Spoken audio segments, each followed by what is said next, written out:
नमस्ते।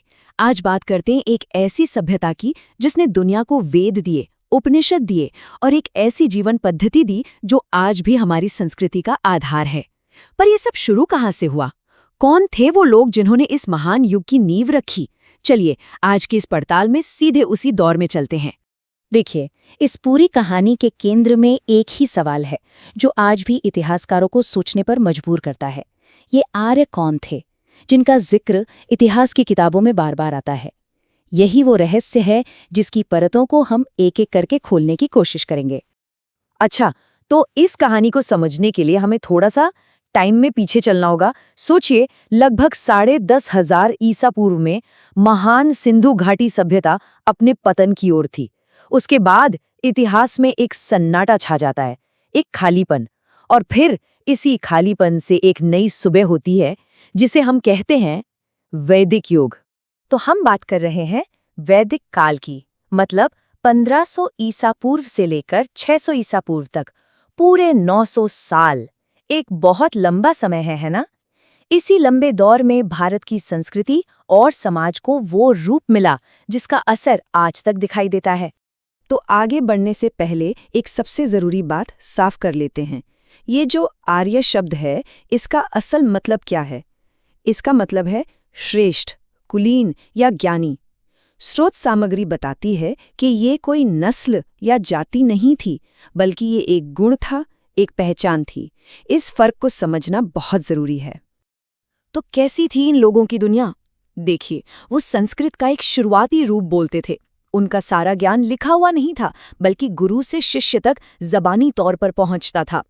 घोड़े और रथ उनकी सबसे बड़ी ताकत थे, जिससे उन्हें युद्ध में बढ़त मिलती थी। उन्होंने उत्तर भारत को अपना घर बनाया और उसे नाम दिया आर्यवर्त, और जो उनके विरोधी थे उन्हें वे दास या दस्यु कहते थे। अब देखिए, ये 900 साल का जो दौर है ना, इसे आसानी से समझने के लिए इतिहासकार दो हिस्सों में बांटते हैं। पहला है ऋग्वेदिक काल, जो 1500 से 1000 ईसा पूर्व तक का था, और दूसरा है उत्तर वैदिक काल, 1000 से 600 ईसा पूर्व तक। एक तरह से कहें तो पहला दौर सादा था और दूसरा जटिल होता गया। तो चलिए सबसे पहले चलते हैं उस शुरुआती दौर में, ऋग्वैदिक काल में, जहां से इस कहानी की शुरुआत होती है। ये एक सीधे साधे, कबीलाई और ज्यादा बराबरी वाले समाज की तस्वीर थी। उस दौर में समाज की सबसे छोटी इकाई थी जन, यानी एक कबीला। राजा तो था, पर वो अपनी मनमानी नहीं कर सकता था। उसे सभा और समिति जैसी संस्थाओं को जवाब देना पड़ता था। न कोई पक्की फौज थी और न ही कोई टैक्स सिस्टम। लेन देन चीजों की अदला बदली से होता था। औजार कांसे और तांबे के बनते थे और लोग इंद्र, अग्नि, वरुण जैसे देवताओं की पूजा करते थे। और एक बात जो समाज को आज से बिल्कुल अलग बनाती है, वो ये थी कि ऋग्वैदिक काल में वर्ण व्यवस्था कर्म पर आधारित थी, जन्म पर नहीं। मतलब किसी की पहचान उसके काम से थी, उसके खानदान से नहीं। लेकिन जैसा कि होता है, समय कभी एक जैसा नहीं रहता, और समाज भी नहीं।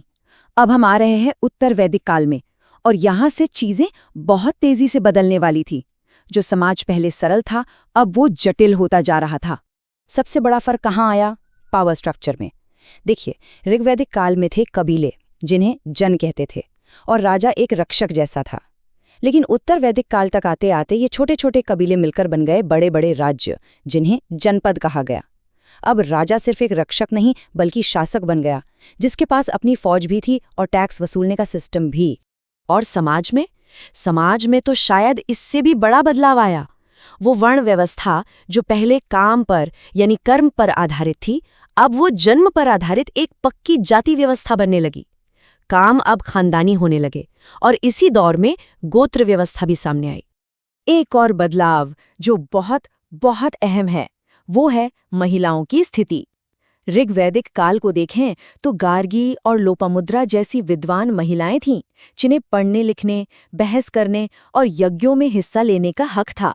लेकिन उत्तर वैदिक काल आते आते ये तस्वीर बदलने लगी। महिलाओं की स्थिति में गिरावट आई, उनके अधिकार कम होने लगे और सार्वजनिक जीवन में उनकी भूमिका घट गई। धर्म में भी एक बड़ा शिफ्ट देखने को मिलता है। सोचिए, ऋग्वैदिक काल में लोग सीधे साधे तरीके से प्रकृति के देवताओं की पूजा करते थे, प्रार्थना करते थे।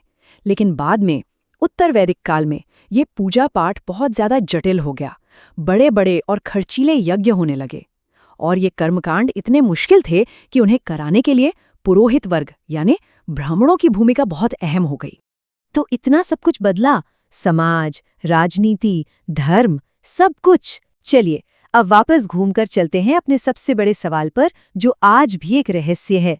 सवाल वही कि ये आर्य आखिर आए कहाँ से थे।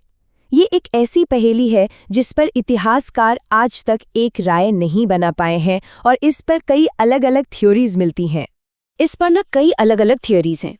जैसे कुछ मानते हैं दयानंद सरस्वती जी की तरह कि आर्य भारत के ही मूल निवासी थे, कहीं और से नहीं आए।